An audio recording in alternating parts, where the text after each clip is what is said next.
Imagine a group of brilliant minds consisting of writers, philosophers, painters, and even economists gathered together in cozy living rooms in London, discussing literature, art, and society with radical honesty. No social media, no viral debates, nothing except long, intimate conversations that shaped modern thought. Well, this group of brilliant minds is called as the Bloomsbury Group, a fascinating network of intellectuals who reshaped modern thought and society. Hello everyone, welcome back to my channel. In today's video, we are diving deep into understanding the Bloomsbury Group, an informal yet highly influential collective of English writers, thinkers, and philosophers. Despite having no official manifesto or a structured organization, they played an influential role in reshaping modernist thought, society, and philosophy. But who exactly were they? And how did they make such an influential role in the 20th century literature? And why are they so really important to understand, especially if you're preparing for your UGC NET English exam? We are going to find out all these answers in this video.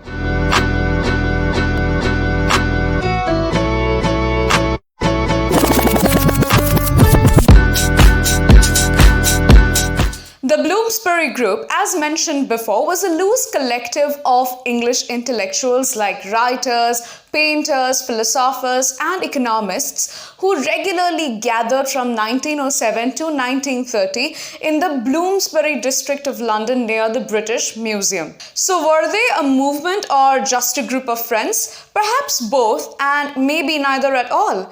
E.m.Forster, one of the core members of the group, once said that this group was the only genuine movement in English civilization. Elsewhere, Woolf, also one of the core members of the group, admitted that we had no common theory or practice. We were primarily a group of friends. So who were these friends? Some of the most notable members of the Bloomsbury Group included Virginia Woolf and Leonard Woolf, Lytton Strachey, who is popularly known for his work The Eminent Victorians, E.m.Forster, popularly known for A Passage to India, Duncan Grant, Vanessa Bell, Clive Bell, Roger Fry, and so many more.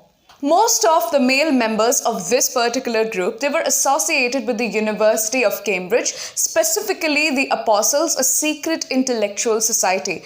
Meanwhile, if you take a look at the female members like Virginia Woolf and Vanessa Bell, they were highly associated with the King's College London, making this particular group, Bloomsbury Group, to be one of the very few intellectual circles that had women playing a significant role. So what did they talk about? Perhaps everything, from art and literature to philosophy and economics. Their intellectual discussions were met with a lot of curiosity, skepticism, and intellectual independence. At the heart of, at the core of Bloomsbury's intellectual foundation, we have the philosophy of G.E. Moore, especially his groundbreaking work Principia Ethica.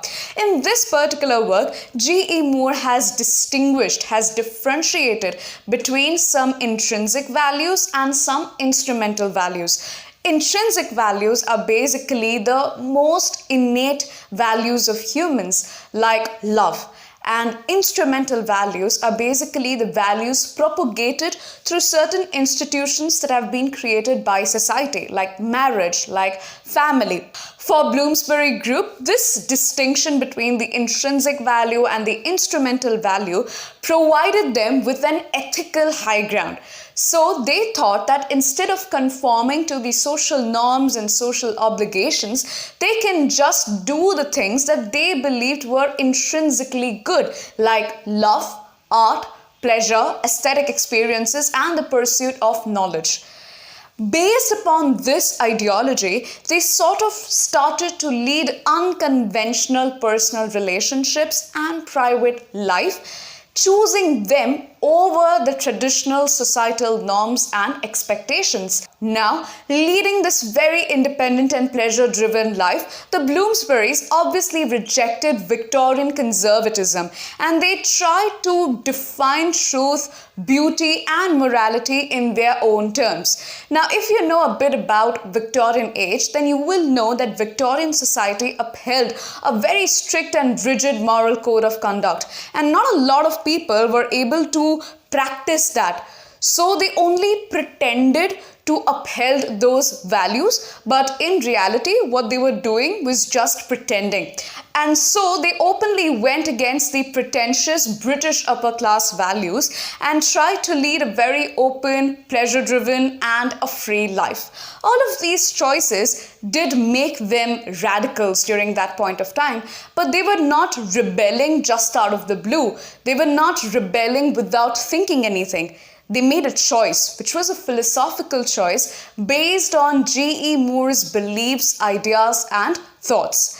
All of these ideas, beliefs, and thoughts led them to think that if we are going to lead a life which is completely devoted to love, art, and knowledge, that is going to be more meaningful than a life which is devoted to material wealth and success. One of the most important things about the Bloomsbury Group is its approach towards art and literature, which was effectively shaped by critiques like Roger Fry and Clive Bell, who championed the fact that true art should be appreciated for its form and not for its content.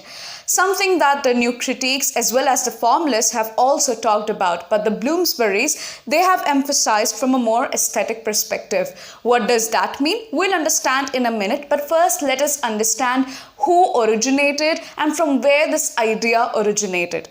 Now, this idea and this concept was originated by Clive Bell in his book called as Art that was published in 1913.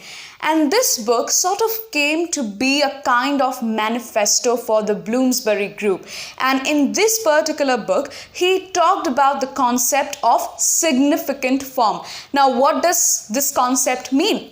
By this, he basically means that art should be appreciated for the way it is represented. Let's take any painting. How are you going to appreciate that painting?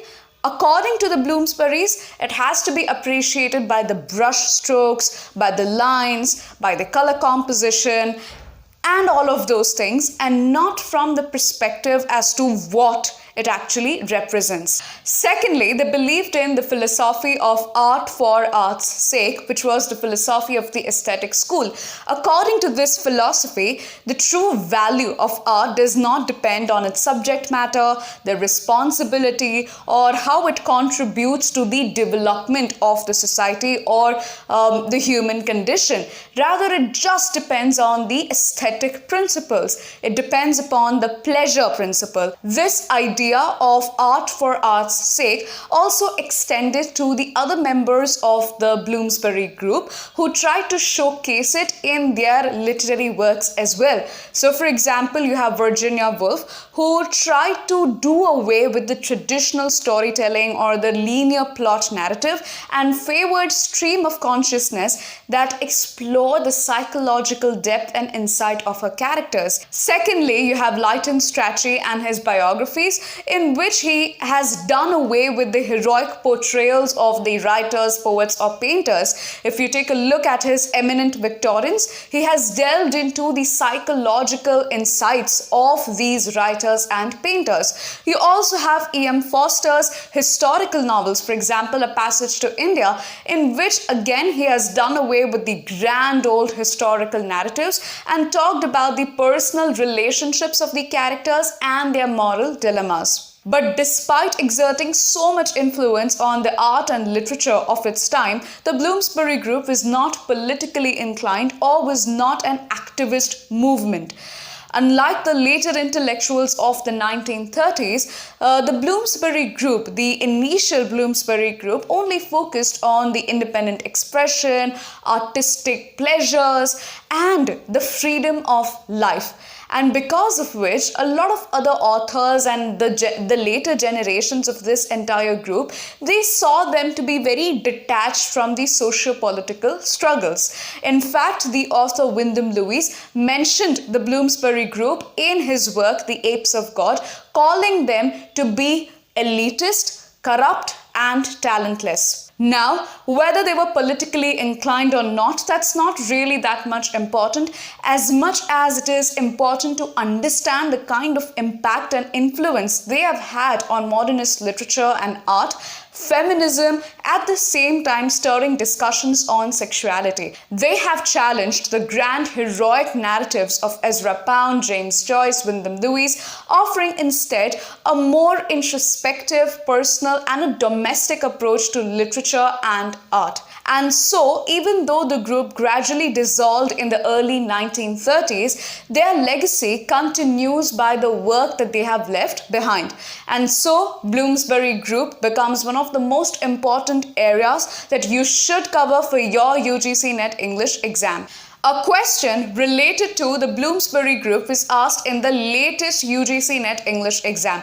The question was quite simple. It was that who among the following was not a part of the Bloomsbury Group? The options were Virginia Woolf, E.m.Forster, Lytton Strachey, and W.B. Yeats. The answer is quite simple. It is W.B. Yeats. If you want to know more about the Bloomsbury Group or the authors that I've just mentioned in this video, then you can check out my live courses for UGC NET English exam preparation.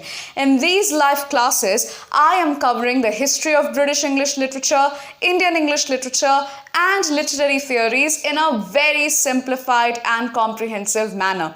When it comes to the history of British English literature and Indian English literature, I am covering each and every literary period, followed by a detailed discussion of each and every author and their works. This will help you in tackling the chronology-based questions. At the same time, it will also help you get a comprehensive idea of some of the most frequently asked authors and works. Not just that, but I'm also covering the literary theories, starting from structuralism down to eco-criticism and queer theory in a very simplified manner. I am covering each and every complex concept and simplifying them into bits and pieces, which will help you in gaining the confidence to ace UGC NET English exam. The best part about these courses, that these courses are live one-on-one sessions, which means that I can provide you personalized guidance tailored to your needs, requirements, and schedule, trying to fill the possible gaps in your UGC NET English exam preparation. If you want to know more about the courses I offer, the sessions I take, and the notes I provide, feel free to check out my TopMate page at topmate.io/Riya Gandhi. I've shared the link in the description box below, so don't forget to check it out. That's it for today's video, folks. If you found this video on the Bloomsbury Group informative and helpful, please like it, share it, and subscribe to my channel for more such UGC NET English content. Thank you so much for watching till the end, and I'll see you in the next one.